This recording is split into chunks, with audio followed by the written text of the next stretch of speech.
Hey everybody, how you doing? You know how in the wake of the FBI raid, and I have some more news about that, by the way. The news basically is that I just received a contact from Oakland Mayor Sheng Thao's new lawyer, Mr. Brass, who said that the mayor did not receive any questions from the FBI prior to the raid. Because on Twitter, a number of people have said, well, you just have answered the questions. There are a lot of assumptions.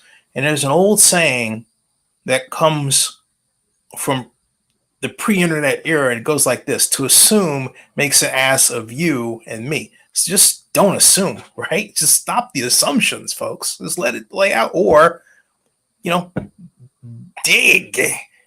That's all folks have to do, especially those in media, because Dan could have put an end to all this. I'm talking about ABC7 Dan Noyes. He could have put into all of this by asking that question himself. Instead, I thought, you know what? I'll just go on and do it myself. Anyway, that's not why I'm making this video, but I wanted to put that out there that Mayor Thao had no idea the raid was coming. There was no way to prepare, no way to say, hey, look, I'll answer your questions, all that. So to those people saying Mayor Thao avoided questioning, she did not. All right. Now, and I'm going to make a separate video on that. Now, this is about Jennifer Tran, Dr. Jennifer Tran, who is rightly distraught that there are people out there saying that she had a position of employment within California Waste Solutions. She does not. She is a professor of ethnic studies with a PhD from USC. And then that she works for and has a relationship with the Duong family. She does not have a relationship other than a friendship with the Duong family. And also that she works for Mayor Sheng Thao. She does not. She did work for Sheng Thao when Sheng was running for city council for 3 weeks, but disagreed with the direction the campaign was taking, quit, and Sheng has never stopped talking about her in a bad way since. So with all that, she released this statement for me. Like most ethnic communities and communities of color, everyone knows everyone. Our community leaders include the owners of legacy businesses like Le Cheval, Cam Huong, Osan, and several realtors and small property owners. David Duong is a refugee turned self-made millionaire. He is a prominent leader in the Vietnamese community who supported minority leaders from Shang to Treva to Janani who convinced him that they were pro-safety and pro-business. I have no inside information other than the same news reports we're all seeing.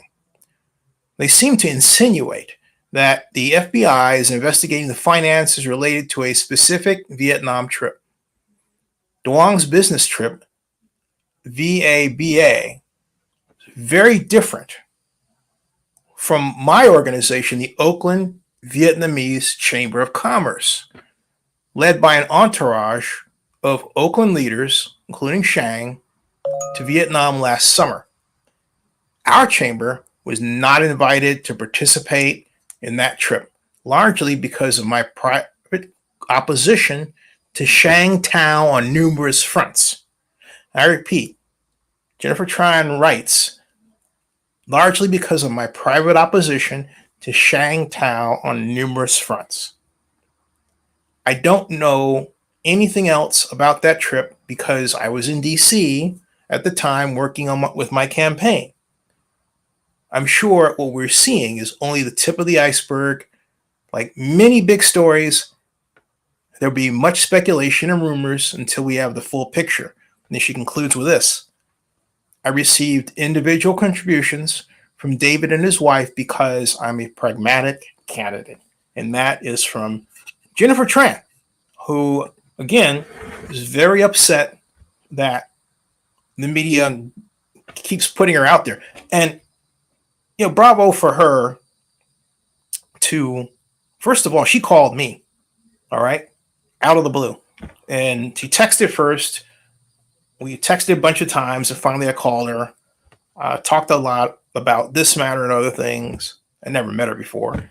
And then I agreed to read her statement because I said, hey, look, how can I help clear up this big mess? Because it's all over the place. Okay. I mean, all over the place. All over. You had one person on Twitter doing it, saying all you have to do is read the documents. The documents are wrong. If you go in and read, for example, the Public Ethics Commission case from 2020, it mischaracterizes her. All right. It mischaracterizes her. And so even I did. I call her consultant. She says, I'm not a consultant. That's the primary reason for contacting me is she saw my 2020 interview with Dan Cow, where she had seen it back then. Anyway, mess cleared, at least from here. So what else is next? Well, I'm going to make next vlog and announce what I heard from the mayor's attorney. And that'll come up in a moment. All right. Subscribe to Zenny62 on YouTube and bookmark Zenny62blog.com. Live long and prosper. Talk to you later.